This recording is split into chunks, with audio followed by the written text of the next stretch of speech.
thank you so much for selecting St. Jude's Ranch to be your convention charity. And quite frankly, it's so nice to have lunch with grown-ups. Thank you. Just to clear up any confusion, possibly right up front, which is how I always start these presentations, we are not affiliated with St. Jude's Research Hospital, a great organization. We share the same saint, the saint of hopeless causes. But as Perry mentioned, we've got a different population. We take care of abused, abandoned, homeless, neglected children. And the Wells Fargo Foundation has been a huge supporter of ours for many years in the local community, and we're very grateful. And also the Consumer Credit Solutions Group of Wells Fargo just the other day made enough Easter baskets for all of our children for this Sunday. And for many of our kids, this will be the first Easter basket they've ever had. So we are grateful indeed. And now, Wells Fargo across the nation is going to know about us, not just Nevada. And so people don't talk about what they can't see. And it's hard for people to see our children. They are beautiful and courageous and resilient and brave. And it's hard to talk about them because they've been beaten, they've been sexually abused, they've been malnourished. These are the kids who have been thrown away. So it's hard to see them. But for many years, Wells Fargo has, and we're very grateful for that. We care for more than 300 children, young adults, and families, enterprise-wide. And when I say enterprise-wide, it's not just Nevada. We also have 75 kids in Texas. I hear there's a Texas contingent here somewhere. Y'all from San Antonio. I don't know where you are, but we'd love for you to come visit us and meet our amazing kids there as well. Our kids stay with us on an average for about 1 to 2 years. And they are all wards of the state. Child Protective Services has determined that where they're living is unsafe. And so the state removes them from their homes, and they come and live with us. So the state has legal custody of the kids, and we have physical custody of the children. They range in age from newborns to 25. They come with nothing but the clothes they're wearing. Not a comb, not a toothbrush, not a favorite little toy, not a little security blanket. If they've got anything, they have a black trash bag with their worldly possessions. But one thing many of them come with, actually 50% of them, come with brothers and sisters. And we put a high premium on keeping the brothers and sisters together because in the end, all they really have left is each other. On average, they've been in anywhere from 5, 6, 8 broken foster home placements before they come to live with us. And the reason for that is these children have been so traumatized that their social, emotional, and behavioral needs are much higher than what a traditional foster home might be able to provide for them. One young man who came to live with us had been in 16 foster homes. 16. And he was 15 years old. So what do you learn? You learn the world is an unsafe place and adults aren't to be trusted. Because these kids have been moving from house to house to house to house, or in some cases motel to motel to motel, it means they've been school to school to school. So on average, our kids are 2 to 3 years behind in school when they arrive. And it's not uncommon to have a 9 or 10-year-old come live with us, and she doesn't know how to read. So we provide individual plans for each of these children to help them heal from their traumas. And one of the other really important things that we do is we provide life skills for these kids. For the older children, for example, and this should be music to your ears, we teach them how to open bank accounts and write checks and cook and do their laundry, because when they leave us, we want them to be productive citizens in the community. We have job training for them. We want them to be successful. So we have all these amazing human interest stories for our kids, these kids of unexpected grace. But we also have an unexpected and exceptional business story. In 2006, not that long ago, the ranch was on the verge of closing its doors forever. There was a question as to whether it should file for bankruptcy. So the Board of Trustees at the time put in a new senior management team. So a group of us arrived, and we embarked on an enterprise-wide turnaround. So your bankers, I'll give you some numbers now. At the time, we had about $4 million in revenue. Year-over-year operating losses, the most recent one of $1 million, and $2 million in finance debt. Ugly numbers. My first instinct when I looked at the numbers, I said, how are you even still open? And there were 36 kids in care. So we fast forward. Here we are, 6-ish years later, calling ourselves the little nonprofit that could. Because like our kids, we believe anything is possible. So where are we today? We have a 3-year strategy. We have strategic goals. We measure against them. We report to the Board of Trustees every quarter, just like a business does, because we are a business. We had $11 million in revenue last year, up from 4. We have 6 years of operating surpluses, and we now have more than 300 children in care. We've started 8 new programs in the last several years, always making sure we do a business plan and a business case prior to embarking on a new business, just like companies do, because we're a business too. And we also completed an acquisition. So Danny was mentioning about your M&A activities. Well, even though we're a nonprofit, we do M&As too. So what happened with this great turnaround? Well, a number of amazing things. We were selected by the Tuck School of Business at Dartmouth, I don't know if there are any Tuckies here, to be a case study.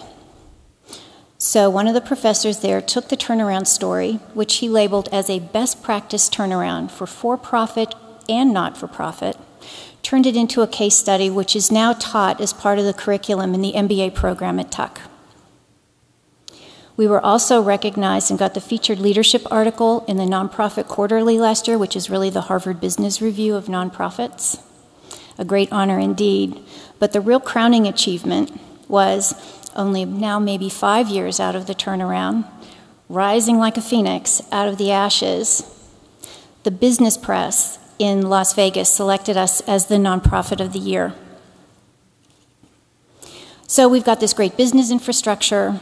We've got a sustainable operation. We're fiscally responsible, transparent. What does that mean for the kids? It means a lot. It means we can give them much more opportunity than we would have been able to otherwise. So while we are very careful to measure our financial metrics, we also measure our clinical metrics. So if you're a donor to the ranch, here's your ROI on investment.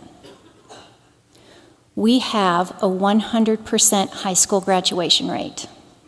If you are a high school senior, thank you. Thanks. If you're a high school senior and you live with us, you will graduate. Some of our kids go on to college, some go to trade school, some go to the military, and many go to work. Like you, we are highly regulated. And for the last 7 years, at every location across the entire enterprise, we have had 100% compliance with all federal, state, and local licensing requirements. And for our kids who are behind in school, we have a structured tutoring program for them, and they have caught up by 2.5 years academically, because we want them to be competitive in the schoolroom, because when they leave, we want them to be competitive in the workplace. and 80 cents of every dollar donated to the ranch goes directly to the children. Just to put that in perspective, rating agencies, the equivalent of Moody's for nonprofits, says that anything above 65 cents is best in class, and we're at 80 cents. So we've got great success stories, many success stories. You can see them on our website, which I think is getting flashed around. Aren't these kids beautiful? They're just amazing. But one of the greatest success stories we have is Sean. And so Sean's here to share his story. I can sit and talk about the kids all day, but I won't because I only have 10 minutes. But Sean's really the star of the show. Thank you. Thank you. How you guys doing tonight? Morning. I'm so nervous. I was sweating like a sinner in church.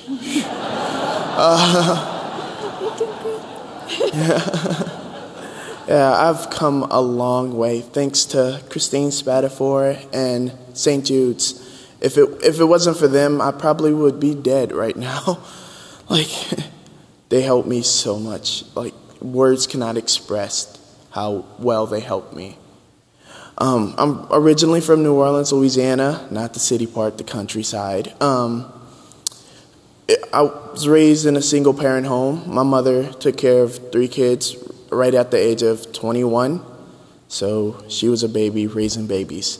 My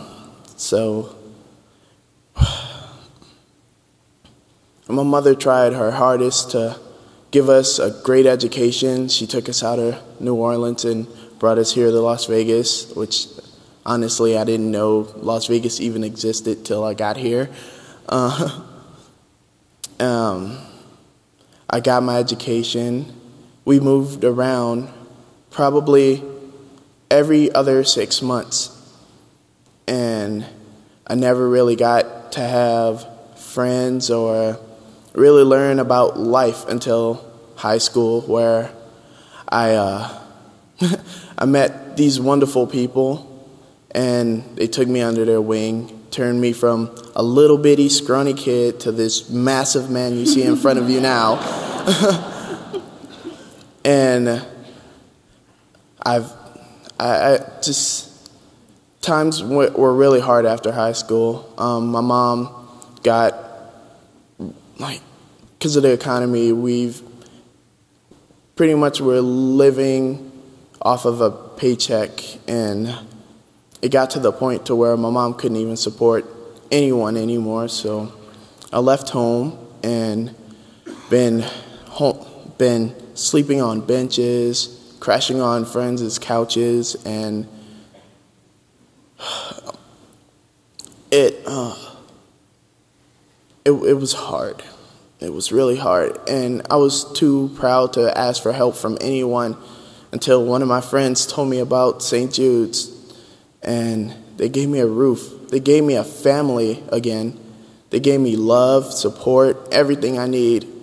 And now I'm able to give back. I'm gonna start college soon. I'm gonna be I'm gonna major in childcare, give back to the little kids, show them love that my mother and St. Jude's have given me, and by God, I'm just so thankful. Really thankful. Thank you.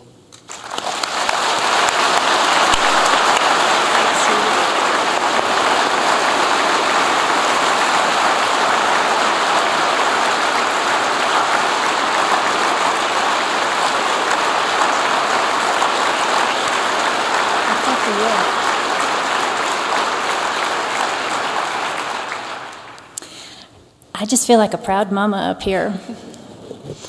From a really hard place, it's such a great inspirational story, and we do what we do because we love Sean and we love all the other kids that live with us.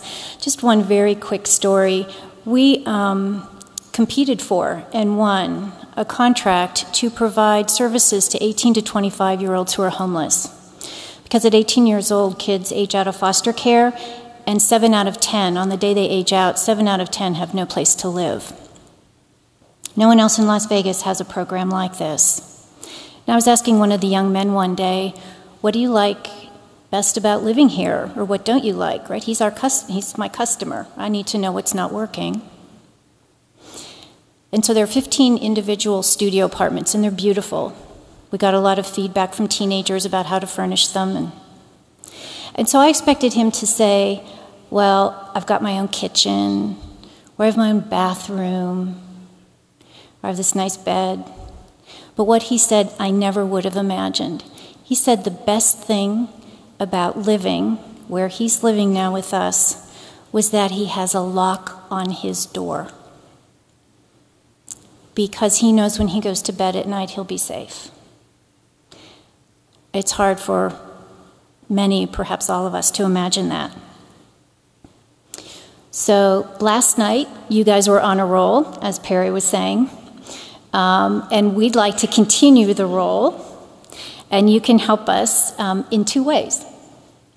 When you go to lunch, there will be donation boxes on your table, and the kids have made them. I think they're all sparkly. The kids have made them with adult supervision.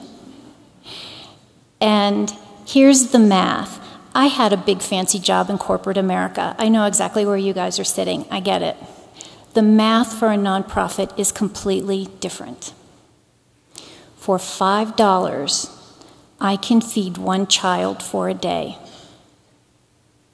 So here's the math. If each of you donated $50, we could feed every child we care for in Nevada for a year. And when I say feed the kids, what does that mean? They get 3 healthy meals a day, balanced meals. Many of our kids came to us malnourished. So they have healthy meals and after-school snacks. And you could give us enough food for a year. So if you would please consider that. Here's something else we can do with $50. We can buy 2 pairs of school shoes. Now, if any of you had the privilege to grow up as I did in a loving, caring home where my parents loved me ferociously, getting school shoes was a rite of passage. That was a day's outing. You had lunch, you bought your school uniforms, you got your shoes. Our kids don't have new school shoes. I bet your kids have new school shoes. We want our kids to have what other kids have because they are like other kids. We want our kids to have what your kids have because the only difference between our kids and your kids is that your kids got you for parents.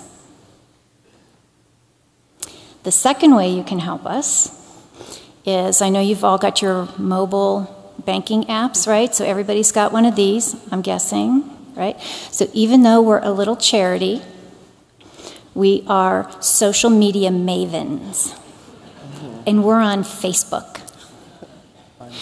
So if everybody pulled out their phone and went on Facebook, either I can wait or you can do it at lunch,